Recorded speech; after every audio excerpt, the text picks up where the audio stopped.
Hey everyone and welcome back to the channel. If you are looking to upgrade your home audio and want to enjoy surround sound, a 5.1 system is the minimum standard you should have. But remember one thing, not all 5.1 soundbars are equal.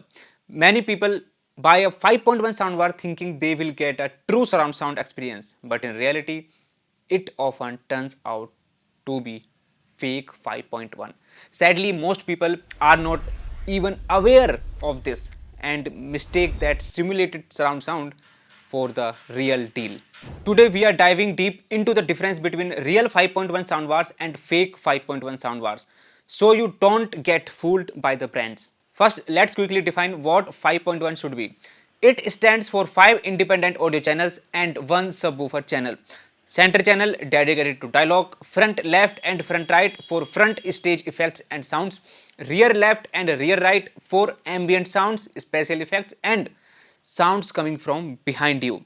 And finally a subwoofer, which is point 1, also called low frequency effects, the booms, the rumbles and the deep bass we like. Guys, remember the key word here is independent channels. Independent. In a true 5.1 mix, each of these channels carries unique audio information. When a honeybee flies and moving around the main character of the scene, you can hear it moving from front to back, from rear left to rear right, from rear right to front right, etc. etc. Because the sound engineer intentionally placed that audio in specific channels at specific times. So how does all this discrete audio information get from your movie or game into your soundbar? This is where technologies like Dolby Digital and DTS come in. Think of Dolby Digital and DTS as specialized language or compression formats for surround sound. They take those 6 independent audio channels, compress them efficiently and package them into a single digital signal that can be sent over a single HDMI or optical cable. Your soundbar, if it is a real 5.1 system, will have a built-in decoder for these formats. It receives that compressed digital signals, understands the Dolby or DTS language and then unpacks those 6 discrete channels, sending each one to the correct speaker, like center channel for the dialogues, rear effects to the rear speakers and so on. It is crucial, guys. This is what make it real 5.1. Now let's talk about the fake 5.1 systems. You will see a soundbar box. It will have a main bar, 2 small rear speakers and a subwoofer. It physically looks like a 5.1 system, but if you check the specs, you might notice something missing. There is no mention of Dolby Digital, DTS or any other surround sound decoding. So what happens? Your TV or source device, whether it is Netflix, Blu-ray player or a gaming console, is still trying to send a 5.1 Dolby Digital signal to your fake 5.1 soundbar. But your soundbar does not speak that language. It can't understand it.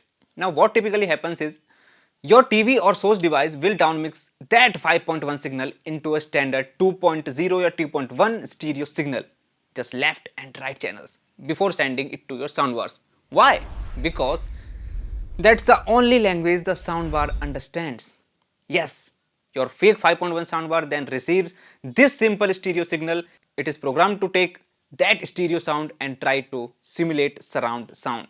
It uses its internal processing to split the stereo signals, perhaps sending some of it to the rear speakers.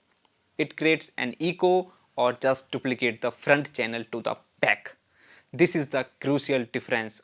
On a real 5.1 soundbar, when a sound is meant to come from behind you, it is only sent to the rear speakers. The sound is precisely placed in a real 5.1 setup. On a fake 5.1 soundbar, that rear sound is often just delayed or modified version of what is playing in the front. Definitely you get sound around you, but it is not truly directional.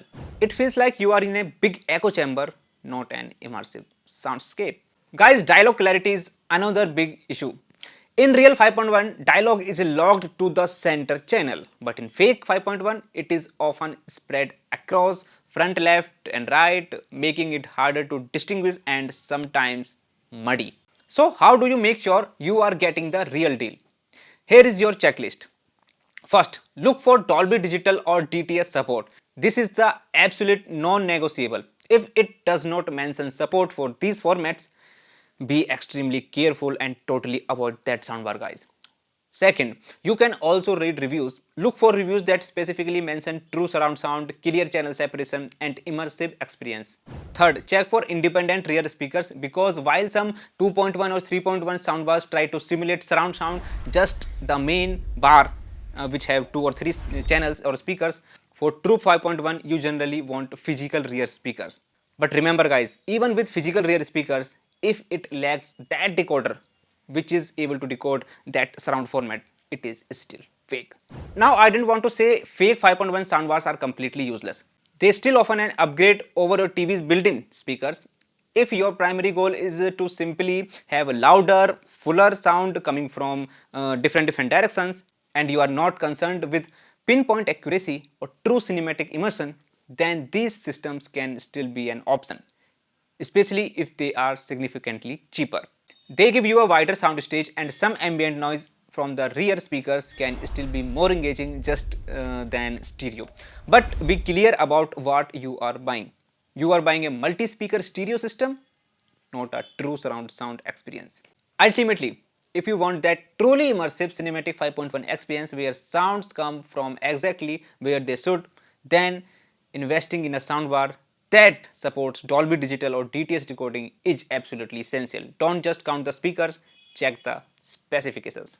I hope this breakdown helps you make an informed decision where you are shopping for your next soundbar.